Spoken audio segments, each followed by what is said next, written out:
IBS irritable Bawal syndrome, आंतों का गुस्सा, चिड़चिड़ापन, इरिटेशंस, ये है क्या? इससे हमने निजात कैसे हासिल करनी है? तो मैं आज आपको IBS का आसान इलाज और होम्योपैथिक मेडिसिन बताऊंगा। ये वीडियो आपके लिए फायदेमंद साबित हो सकती है।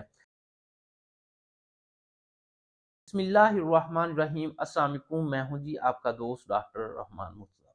दोस्तों, बहुत से पेशेंट हैं जो ये कहते हैं कि मुझे IBS का मसला है, मुझे 2 साल हो गए, मुझे 3 साल हो गए। ऐसे पेशेंट आते हैं कि ये ठीक नहीं हो रहा, मैंने बहुत सारी अद्वियात का इस्तेमाल किया लेकिन नहीं।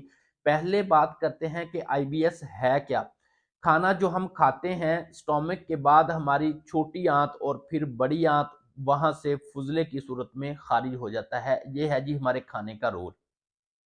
क्या होता है कि जब खाना हम खा लेते हैं तो हम सोचते नहीं है कि ये चीज खाने वाली है, इसको वॉश करना चाहिए, इसके मुतल्लक हमारी ये ज्यादा ताकत वाली चीज है, इसको कम खाना है।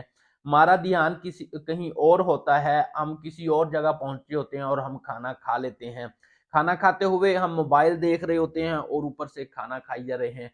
पहले तो हम अपने स्टोमक के तमाम एंजाइम, नेट्रम, फास्ट, तमाम जो पेप्सिन, जितने भी एंजाइम हैं उसको डिस्टर्ब कर लेते हैं, जिसकी वजह से स्टोमक पहले उसके अंदर गैस बनाना शुरू कर देता है, क्योंकि हम खुश्क खाना अपने स्टोमक को देते हैं। इसके बाद क्या होता है कि वही खाना जब हमारी छोटी आंत के अंदर जाता है तो आंत ने सिकुड़ना और फैलना होता है, जिससे खाना आगे ट्रांसफर होता जाता है और उससे जो नमकियात हैं, पानी है, वो आपकी बॉडी का जुज़े बदन होता जाएगा और फुजला जो है आहिस्ता आहिस्ता आगे खारिज होता जाएगा। तो क्या होता है कि जब आंतों की मूवमेंट पैरास्टेटिक, वो सिकुड़ना और फैलना तेज हो जाती है, जो ही हमने खाना खाया स्टोमक से आंतों के अंदर गया तो वो खारिज हो जाता है। कोई भी चीज हमारी बॉडी के अंदर जुज़े बदन नहीं बनती। तो पेशेंट कहता है कि जब मैं खाना खाता हूं तो मुझे मोशन लग जाते हैं, इस वजह से मुझे बहुत अरसा हो गया कि मैं बहुत कम खाना खाता हूं। दूसरी अलामत क्या होती है कि जी आंतों के अंदर खाना पड़ा रहता है, वो मूवमेंट इतनी कम हो जाती है, इतनी कम हो जाती है कि खाना 2-2 3-3 दिन तक खाना ही नहीं आता। वो सारा पानी और नमकियात जज़्ब कर देते हैं, जिससे आंतें बिल्कुल खुश्क हो जाती हैं और पखाने को खारिज भी नहीं करती। ये भी IBS की एक अलामत है। इनका नॉर्मल होना बहुत ज़रूरी है। इनको नॉर्मल हम कैसे कर सकते हैं? भई, जब हम खाना खाएँ तो खाने को अच्छी तरह चबाएं। जब हम खाना खाएं तो खाने का टेस्ट और अच्छा जायका दिमाग के अंदर पैदा करें, तो फिर आपके तमाम एंजाइम, तमाम जूसेस बेहतर पैदा होंगे और वो अच्छे तरीके से हजम होगा आपको। इसके बाद आंतों की अगर पैरास्टेटिक मूवमेंट, उनकी हरकत की बात करें, अगर आपकी आंतों के अंदर खाना खाने के फौरन बाद, थोड़ी देर बाद आपको जलन वगैरह, इरिटेशन वगैरह, पेन वगैरह होती है, मरीज कहता है कि मैं दोनों अपने गसूने अपनी आंतों के अंदर या पेट के अंदर दबा लेता हूं तो मुझे सुकून होता है। तो इसका मतलब है कि वो उनकी मूवमेंट जो है वो बहुत तेज है, जिसकी वजह से उस पेशेंट को उलझन होती है। तो इसमें भी होम्योपैथिक बहुत अहम रोल अदा करती है। एक ऐसी मेडिसिन है जो आपकी इस उलझन को विद इन सेकंड, 1 सेकंड के अंदर खत्म करने की सलाहियत रखती है।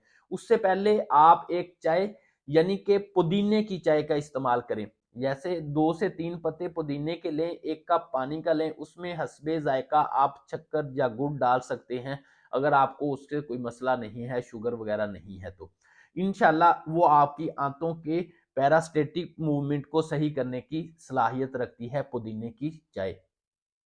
अगर होम्योपैथिक ट्रीटमेंट की बात करें तो बहुत सी अद्वियात हैं। अगर आपकी आंतों की हरकत, मूवमेंट, सिकुड़ना, फैलना ज्यादा हो गया है, खाना खाने के फौरन बाद आंतों के अंदर दर्द, उलझन, चिड़चिड़ापन, गुस्सा, यानी कि बस बेचैनी सी लग जाती है, तो कालू संत इसकी पहली मेडिसिन है। अगर आप बाजार का खाना मुसलसल खाते हैं तो इसमें, और आप कहीं बाहर रहते हैं और आपकी मजबूरी है बाजार का खाना खाना, तो इसमें नक्स वमी का बड़ी मेडिसिन है। इसी तरह अगर आप किसी बेकरी आइटम्स का इस्तेमाल करने के बाद आपकी आंतों की मूवमेंट डिस्टर्ब हो जाती है, तो पल्साटिला इसकी बहुत बड़ी मेडिसिन है। लिहाजा आप इनकी वजूहात को जानें और IBS को खैरबाद कहें, अल्लाह हाफिज कहें। अस्सलाम वालेकुम।